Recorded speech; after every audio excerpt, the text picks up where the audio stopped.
This story from my life happened when I had just turned 19. I was young, single, free, and open to new romantic adventures. At that time, I was looking for a job while studying part-time. One day, I visited my good friend and fellow coursemate to borrow his lecture notes. His mother, an intriguing and vibrant woman, opened the door. She was the head of the computer support department, and upon learning I was seeking a job in the field, she offered me a position. After a successful month-long internship, I was hired full-time.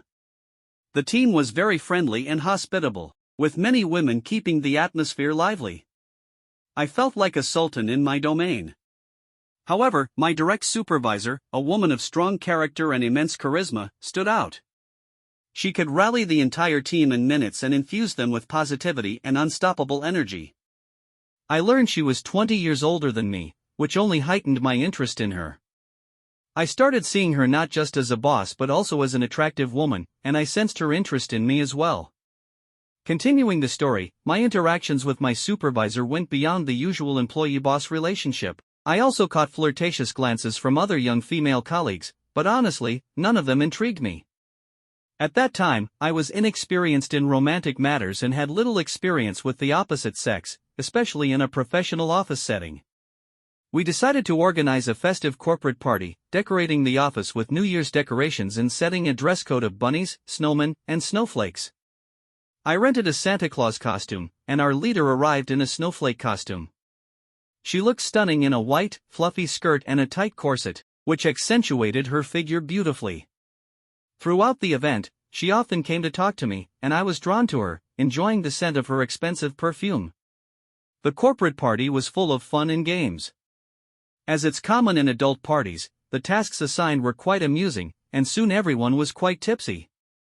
By chance, my supervisor and I were paired for a game where I had to pop a balloon tied just below her back, using no hands. The task was hilarious, and everyone, including her, burst into hearty laughter. It must have looked quite comical. As the party wound down, people started calling taxis to head home. I offered to stay and close the office with my boss. We went to her office to shut the windows, and somehow, I found myself very close to her.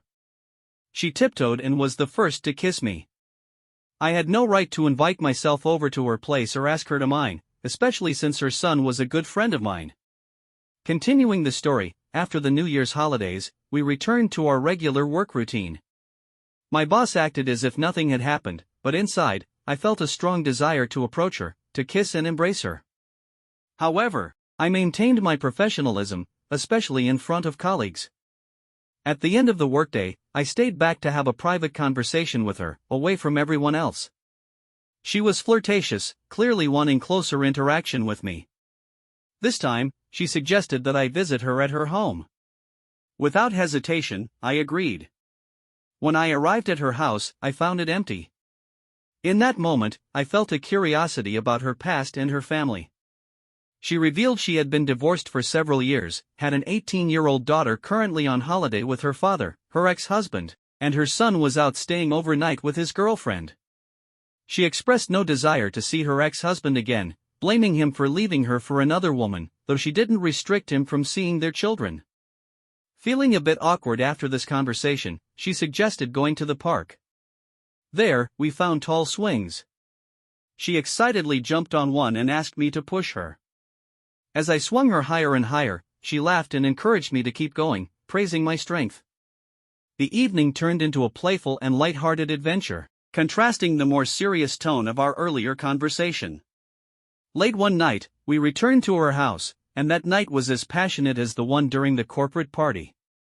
The next morning, we had leftover pizza for breakfast, which somehow felt like the tastiest pizza I had ever had.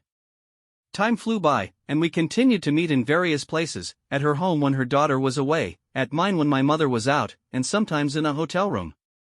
I kept our relationship hidden from colleagues and especially from my friend, although it was challenging. These meetings were a breath of fresh air for me, and she seemed very happy too. Some colleagues even complimented her on her glowing appearance, which was like a balm to my soul. However, one day at a hotel, I saw a message pop up on her phone from her ex-husband while she was in the shower.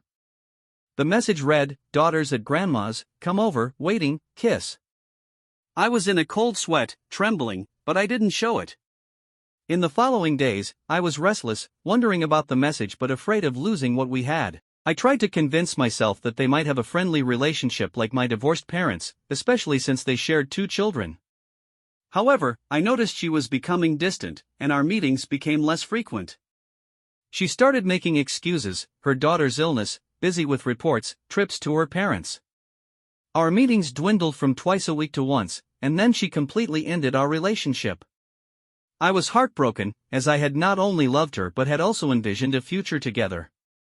It was my first love, and I was deeply affected. My colleagues noticed my gloom.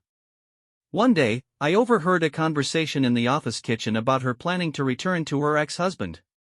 I was devastated. All my suspicions were confirmed. I decided to resign, as it was painful to see her every day. Despite the pain, I am grateful to her for this life experience and, of course, I wish her happiness with the one she loves. I will never forget her. Have you ever found yourself in a similar situation? What would you do in such a case?